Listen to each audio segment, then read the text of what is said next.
애굽의 총리가 된 요셉으로부터 곡식을 받은 형들은 이제 야곱에게로 돌아갑니다. 돌아가는 중에 여관에서 잠깐 머물 때에 돈자루에 돈이 그대로 남아 있다라는 것을 확인하게 되고 보고 놀라고 두려워합니다. 다시 가나안으로 돌아간 형제들은 이제 곡식을 얻게 된 모든 과정을 야곱에게 이야기하며 다시 야곱에게 도로 가져오게 된 이 돈뭉치를 보여주게 됩니다. 야곱도 그 돈뭉치를 함께 보며 두려워합니다.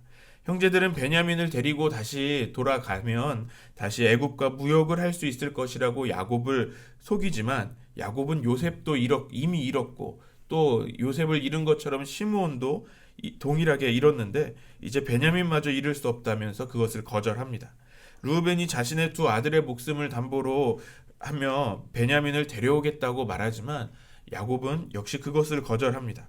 오히려 또다시 베냐민을 잃게 되면 야곱을 잃었을 때와 같이 내가 스올로 내려가게 되는 것이라고 말하면서 거절합니다.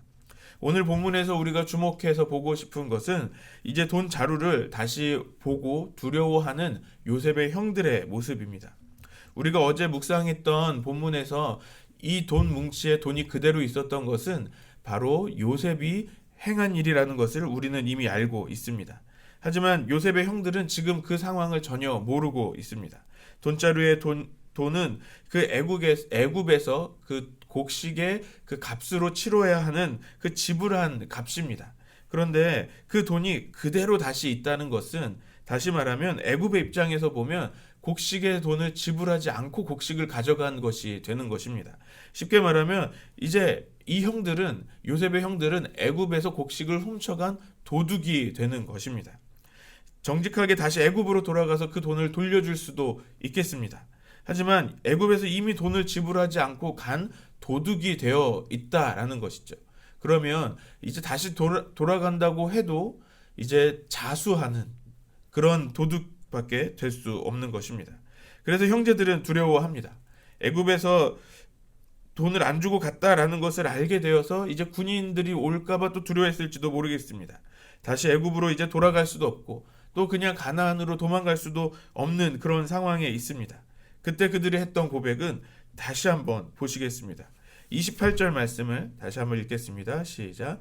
그가 그 형제에게 말하되 내 돈을 도로 넣었도다. 보라 자루 속에 있도다. 이에 그들이 혼이 나서 떨며 서로 돌아보며 말하되 하나님이 어찌하여 이런 일을 우리에게 행하셨는가 하고, 혼이 나서 떨었다는 것은 정신이 나갈 정도로 두려움에 빠졌다는 것을 말합니다.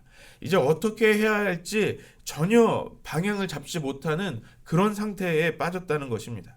그런 상태에서 이 형들이 했던 고백은 무엇입니까? 하나님이 어찌하여 이런 일을 우리에게 행하셨는가? 라는 문장입니다. 이 문장을 두 가지로 생각해 볼 수 있을 것 같습니다. 첫 번째는 형들이 자신이 했던 그 과거에 했던 그 잘못들을 뉘우치는 고백처럼 생각하는 것입니다. 요셉을 팔아버렸던 그들의 죄 때문에 이런 일이 일어났다라는 회개의 고백처럼 보일 수 있습니다. 그런데 이런 회개는 단순히 후회하는 것밖에 되지 않습니다. 그들의 이후의 모습을 보면 알 수 있습니다. 회개하는 자들의 모습과 같지 않습니다. 요셉의 형들은 다시 가나안으로 돌아갑니다. 그리고 야곱에게 가서 이 모든 상황들을 다시 곡식을 얻게 되는 그 모든 이야기들을 이야기합니다. 그 땅의 주인으로 보이는 애굽 총리 요셉을 만났고 그 요셉에게 정탐꾼으로 오해를 받고, 그래서 가족의 모든 이야기들을 다시 하면서 우리가 정탐꾼이 아니라는 것을 확증하기 위해서는 이제 시므온을 두고 양식을 가지고 와서 다시 동생 베냐민을 데려와야 한다라고 말합니다. 그런데 여기에서 조금 다른 말이 있습니다.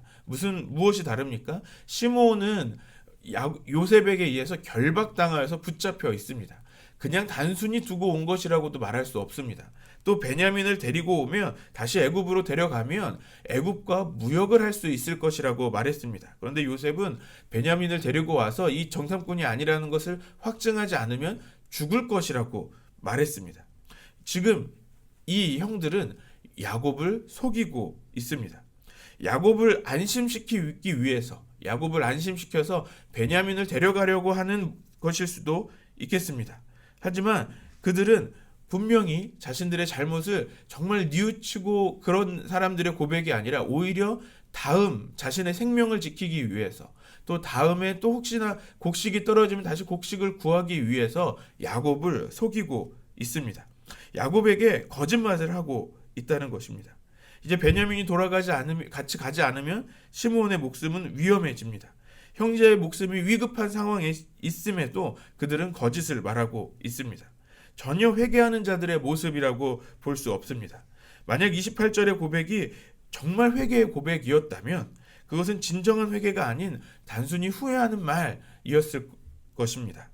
또 하나님이 어찌하여 이런 일을 우리에게 행하셨는가 라는 말을 또 다르게 생각한다면 이것은 단순하게 말하는 관용적인 표현일 수도 있습니다.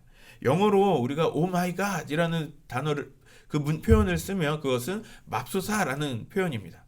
그런데 그 표현 안에 하나님이라는 단어가 쓰고 있습니다.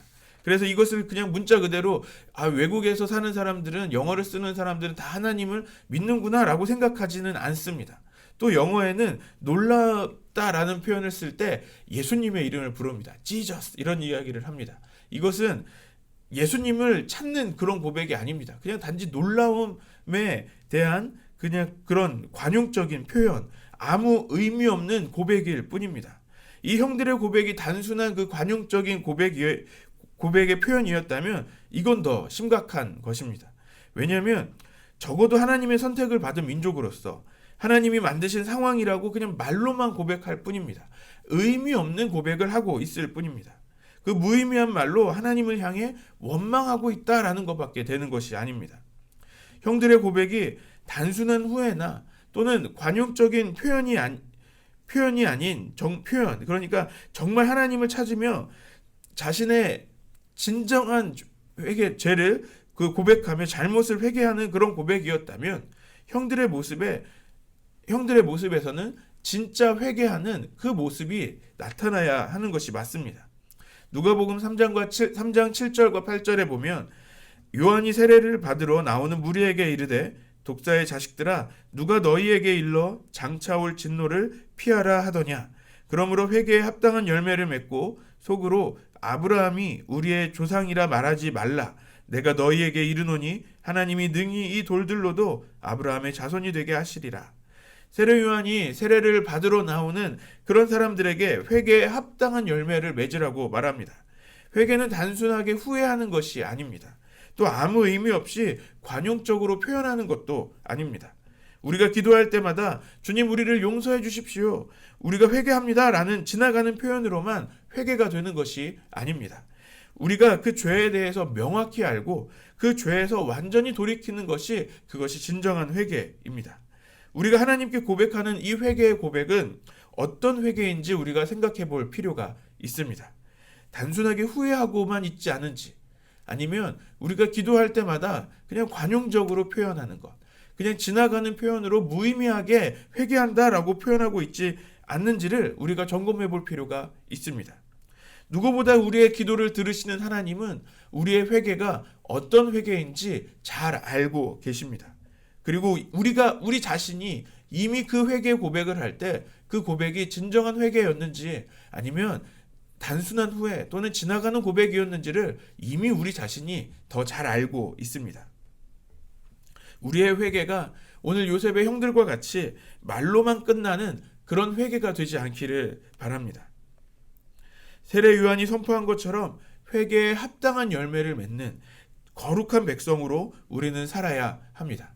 오늘 우리가 단순히 후회하는 회개가 아닌 무의미한 회개가 아닌 하나님께 더 나아가는 진정한 회개로 나아가는 저와 여러분들 되시기를 소망합니다.